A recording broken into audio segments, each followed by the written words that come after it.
tell the story of Iyalode, the woman who thought she could steal from the market without the ancestors seeing. But the wind whispered her name, and the trees carried her secret.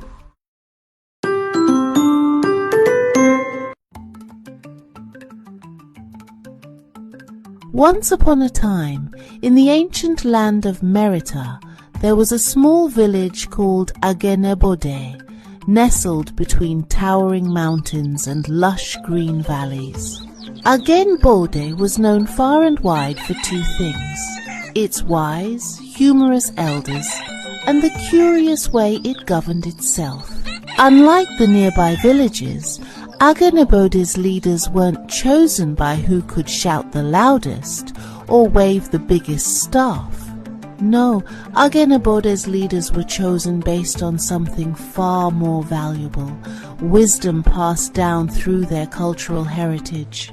At the heart of Agenebode's governance was Baba Dirisu, a man whose beard was as white as the clouds and whose belly bounced when he laughed, a sight that often brought joy to his people. Baba Dirisu wasn't just any leader. He was a man who knew the stories of the ancestors and used them in his decisions.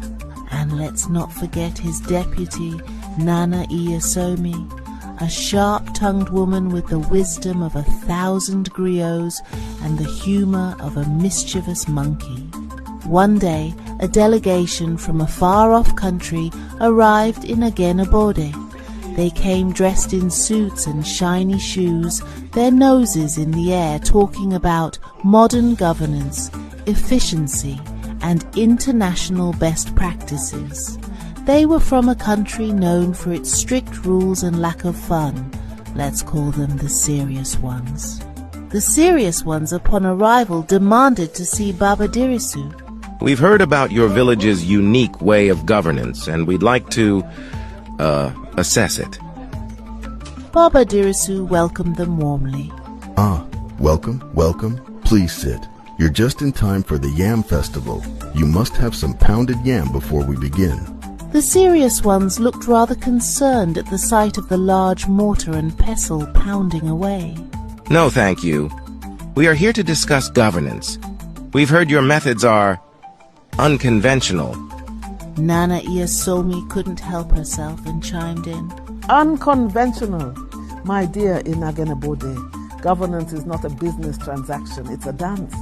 Sometimes it's slow, sometimes fast, but always to the rhythm of the ancestors. The delegation looked baffled. A dance? Baba Dirisu chuckled. Let me tell you a story. Long ago, when the gods first created the world, they gave us the wisdom of the land. They said, if you lead with your belly full of the stories of your ancestors, you will never lose your way. You see, in Agenebode, we don't just pass laws, we pass down stories that remind us who we are, where we come from, and where we're going. That's what guides our leadership. The serious ones were silent, unsure how to respond. Finally, their leader spoke up. But how does that work in a modern context? Baba Dirisu smiled. You want to know how it works, eh? Well, let me ask you this. In your land, do you have a law against stealing? Yes, of course. Good. And do people still steal? Well, yes, sometimes. Baba Dirisu slapped his knee, a gleam in his eyes. You see, in Agenebode, we don't just say, don't steal. We tell the story of Iyalode, the woman who thought she could steal from the market without the ancestors seeing. But the wind whispered her name, and the trees carried her secret. In the end, it wasn't the punishment that made her change. It was the shame of knowing her actions disrespected her ancestors. Nana Iyasomi leaned in. You see, here, we don't rule by fear of punishment. We lead by the strength of connection. Our people don't follow us because they have to. They follow us because they respect where we come from. Our laws are not just words on paper. They are rooted in the soil of our heritage. The serious ones blinked, surprised. But how do you make decisions? Baba Dirisu grinned. With humor, of course.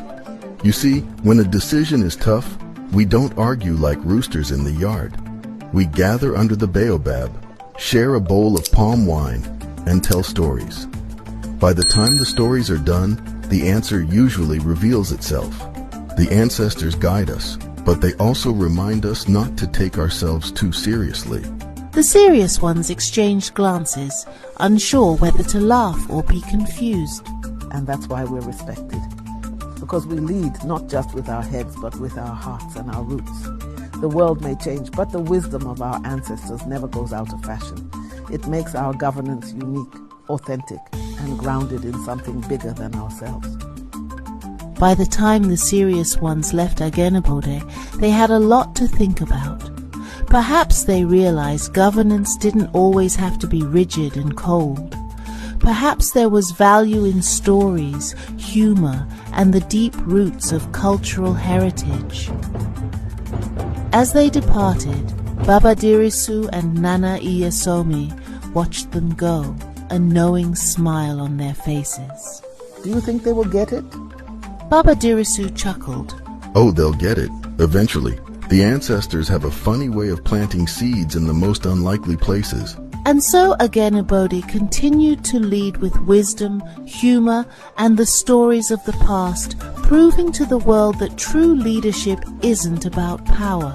It's about connection, heritage, and the knowledge that you are but one part of a much larger story. The end. Thank you once more, dear friends, for joining us on this journey.